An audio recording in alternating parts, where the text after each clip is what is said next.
Ang susunod na programa ay rated G.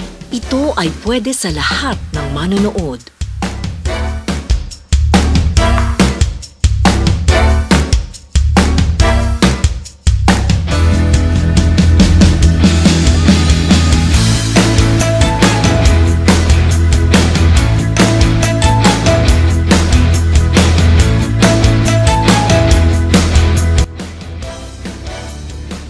Good evening, everyone.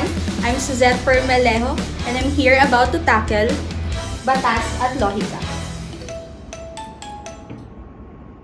Ngayong gabi, makakasama natin ang isa sa mga matatalik nating kaibigan, si Miss Bombase, para ipamahagi sa atin ano nga ba ang kahalagahan ng law and logic.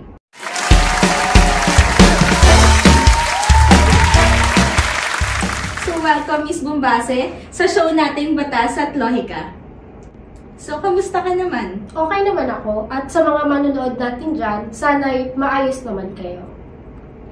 So, Miss Bombase, maaari mo ba sa aming ipamahagi ang importansya ng law and logic sa pag-practice ng law? Man has always been a thinker, and thinking has become the primary human function. The ability to reason is critical to the development of our potential and protection of our social liberties. Logic and law are intertwined. However, logic is often lost in the legal discourse. Lawyers are all guilty from time to time in resorting to rhetoric. Legal logic is the ultimate tool of persuasion in the courtroom. When properly applied, it efficiently amplifies the truth and disposes the lie. Law is supposed to ignore appeals to emotions and focus only on the application of law to facts. Arguments are the primary tools of law profession. One cannot use them efficiently unless he understands and obeys the rules of logic. Arguments requires logic to be clear and acceptable to a judge. So how is logic essential to the study of law? Most writing and speaking in the legal profession is based upon logical arguments. A law student cannot read case books like a lawyer until he understands the basic of logical thinking. Logic is central to effective engagement in Socratic dialogue. Good reasons are not enough, and a law student must improve his argumentation skills, and logical arguments should be bulletproof. Is law logical? Law is not logical.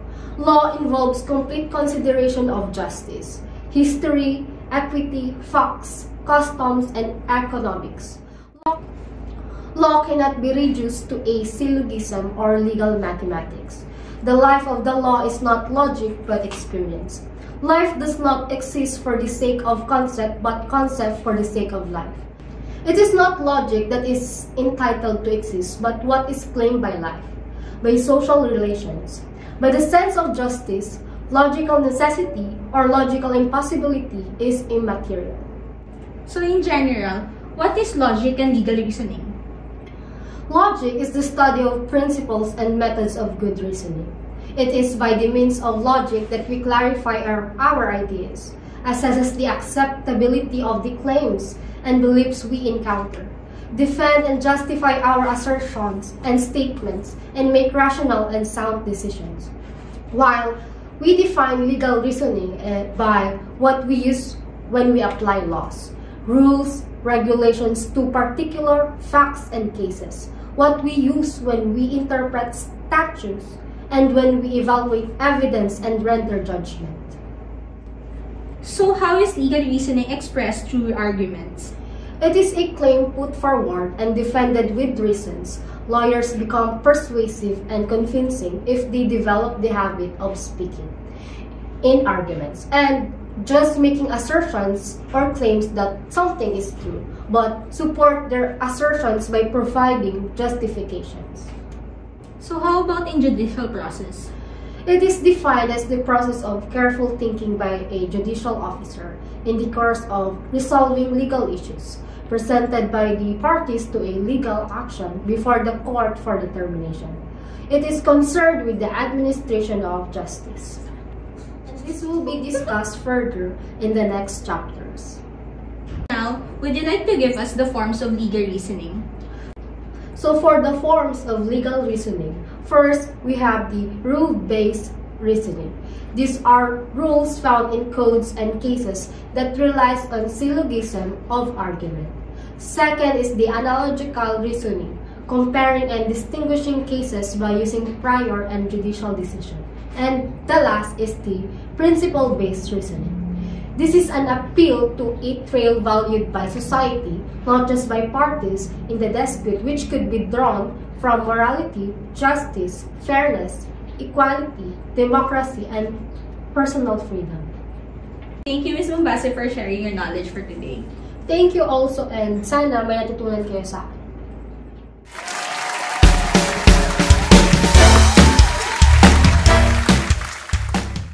At nagbabalik po tayo sa batas at lohika. Ngayon, pag-uusapan naman natin about sa argument. Let me welcome you, Mr. Abunda, to share about us the argument as an expression of reason. Kanina, napag-usapan natin ang logic and legal reasoning. Ngayon naman, pag-uusapan natin ang regarding sa argument. So, Mr. Abunda, kamusta ka? Okay naman. Pagpapatuloy, pag-usapan naman natin, ano nga ba ang argumento? Okay, ang argument ay isang uri ng ekspresyon ng reasoning and inference. Ang tanong natin, ano nga ba ang argument? An argument is basically a group of statements, one of which is the conclusion, and the rest are premises. So technically, it is any discourse in which some statements are used as reason, justification, or evidence to support the claim of another statement. So we have actually two parts of argument. So there's actually premise and conclusion.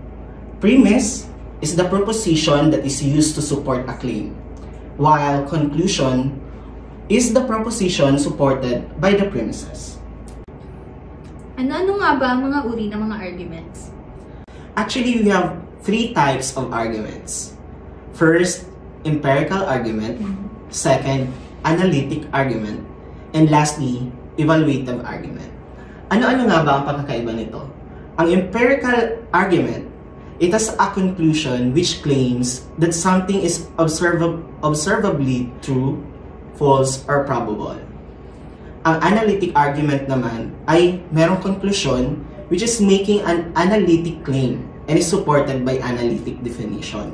While yung evaluative argument naman has a conclusion which claims that an act, behavior, thing, or event is good or bad, right or wrong, moral or immoral, desirable or undesirable. Actually, we have three parts of an argument. Tawagin na lang natin to sa abbreviation na ARE or R. Ang A, ang ibig sabihin nito ay assertion, ang R, reasoning, at ang E, evidence. Ano nga bang assertion? Ang assertion ay isang statement or claim. Ang reasoning naman is more on elaboration and explanation, while ang evidence is actually to support or used to help prove and show yung mga nabanggit natin na AR. Ngayon, nalaman na natin kung ano ang mga arguments. Subalit, paano ba natin malalaman ang mga pahayag ng isang argumento? Actually, sobrang nakakalito siya.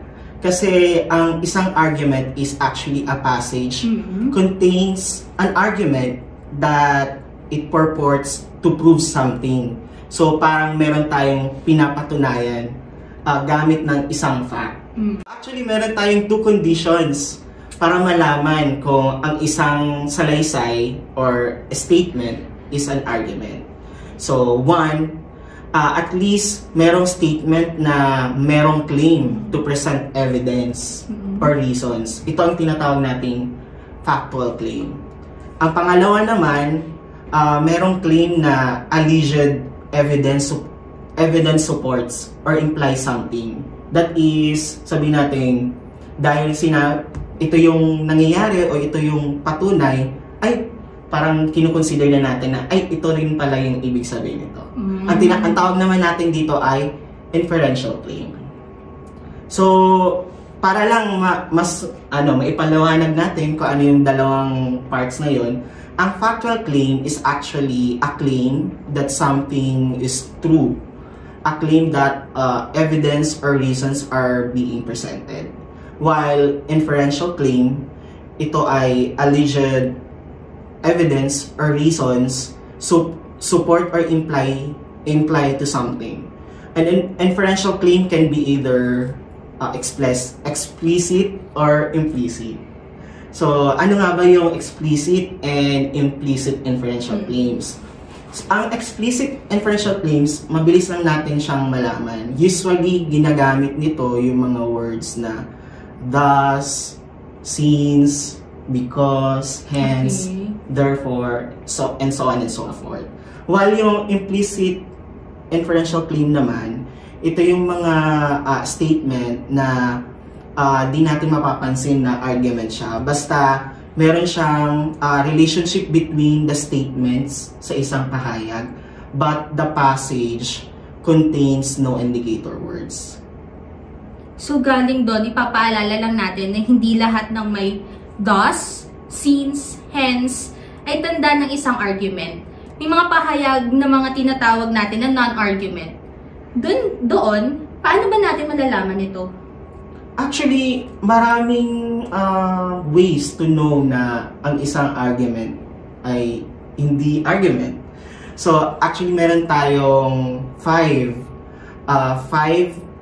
passages or characteristics na ang isang argument ay hindi argument. Meron tayong simple, non-inferential passages, expository passages, illustrations, explanations, and conditional statements. So actually, itong mga topics na to ay mas i-discuss in the next episodes. Pero magbibigay lang tayo ng brief definition nitong mga non-arguments characteristics. So yung simple non-inferential passages or the SNPs, ito ay mga unproblematic passages that lack a claim that anything is being proved. So such passages contain statements that could be premises or conclusions, but what is missing is a claim that any potential premise supports a conclusion or that any potential conclusion is supported by premises. Yung expository passages, this is a kind of discourse naman that begins with a topic sentence followed by one or more sentences that develop the topic sentence. If the objective is not to prove the topic sentence but only to expand it or elaborate, then there is no argument. Yung illustrations naman, this is an expression involving one or more examples that is intended to show what is something means or how it is done. So, from the words itself, yun lang, magbibigay lang siya ng mga halimbawa. So, illustrations are often confused with arguments because of many illustrations contain yung indicators natin na thus. That's why pinapaalalahanan natin na hindi lahat ng merong thus ay isa ng argument. And yung fourth natin ay explanations. Ito naman yung expression that purports to shed light on some event or phenomenon. So the event or phenomenon in question is usually accepted as a matter of fact. And lastly, yung conditional statements. Ginagamit niya palagi yung if-then sa statement. So every conditional statements is made up of two components. So merong antecedent and consequent. So yung antecedent, ito yung components statement immediately following the if. While yung consequent naman, immediately following the then. So ito yung mga non-arguments characteristics or types. So thank you so much, Mr. Abunda. Naunawaan natin kung paano malalaman kung ang isang pahayag ay isang argument. Ngayon, let me welcome you, Ms. Espeso, to share with us the components of legal reasoning.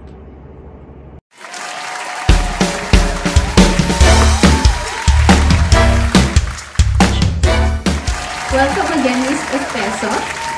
Kamusta ang Valentine's Day mo? Going back, ano nga ba mga components ng legal reasoning? So we have 5 components of legal reasoning. First, issue. The term issue is the legal issue. It doesn't ask just any interesting question. It only asks whether the law has anything to say about a particular topic. A classic example of this is a potential legal client who comes in and says that her boss is mean and rude. He yells and screams and makes work wholly unpleasant. The client wants to know if she has a claim. I already know that there is no law or no rule that generally prohibits a boss from being a jerk. However, experience tells me that the question should be, is this boss engaging in conduct which is unlawful discrimination? For those of you who quick logical minds, yes, this means that there are forms of unlawful discrimination. Second one is rule. The rule has 2 important parts. A lawyer, a judge, or whoever has to say what a rule is and where it comes from. First, state the rule. The rule says, it is unlawful to treat someone in a manner that negatively affects the term and conditions of employment. If the affected person is in the protected class and treated differently from a similar situation person, not in her protected class. Each of the logical pieces, you can break it into are called elements of the rule. So you could say the elements of discriminations are, first, having the terms and conditions of the employment affected. Second, being in a protected class. Lastly, being treated differently from a similar situated person. Each of these pieces contain legal terms of art, terms that have their own legal rules. So you'd actually end up with some nesting here. The second one is the cite the rule. The law is based on existing rules. Even when a decision is based upon what is fair, which isn't that often, it is because there is a rule that says that the decision of the type of issue will be based on fairness. And there are so many rules that no one can know them all. So, an argument has no weight unless it says exactly which rule being replied upon. As you've seen already, this presents a variety of challenges. If the lawyer provides the wrong law, she can lose the case, even if the cosmos she should have won. The law has mistakes in it, so the lawyer has to cite the law that exists and then provide some sort of annotation that explains why it is a mistake and or where the mistake is. Like the web, there are lots of versions of the same or similar things. You'll see in this case law. There can be lots of decisions that say the same thing on a particular issue. There are often decisions that cite other decisions for support. And there's more than one publisher, so there's more than one citation to the exact same court decision. Within certain boundaries, any of these citations might be used. And third of the component is the fact. There are lots and lots of facts that make up the client's story. For the purpose of legal analysis, we look for material facts. These are the facts that fit the elements of the rule. So for example, we need to know if the boss behavior affected the term or condition of employment. If the potential client is in a protected class, if there are several situated employees, and if they have been treated in the same manner or differently. Facts that turn out to be relevant are: first, she is a woman. Second, she has not received a raise or promotion in the 10 years she's worked for this supervisor. Third one, there are men who report to the same supervisor. And lastly, no man who has worked for the supervisor has gone 10 years without a raise or promotion. And the fourth component was analysis. At this stage, we see if our material facts fit the law. Example, we'll say being a woman means she is a part of the protected class, female.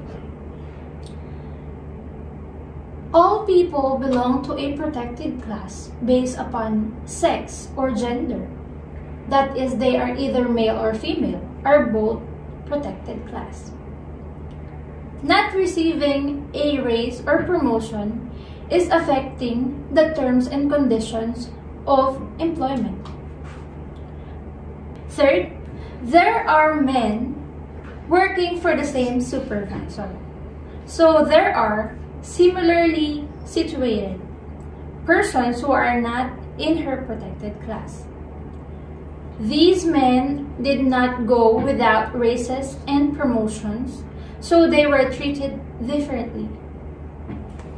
And lastly, for the components, is the conclusion. We see that all elements of the rule are met, and conclude that her boss engaged in unlawful discrimination. Thank you very much again, Mrs. Peso. My pleasure. Sa pagpapatuloy ng legal reasoning, makakasama natin ngayon si Miss Ferran.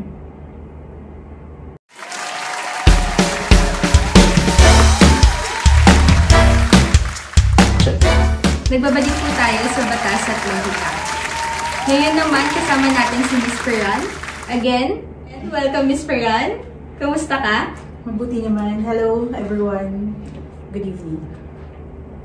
In the discussion of the legal reasoning, now Ms. Ferran will discuss about the evaluation of legal reasoning.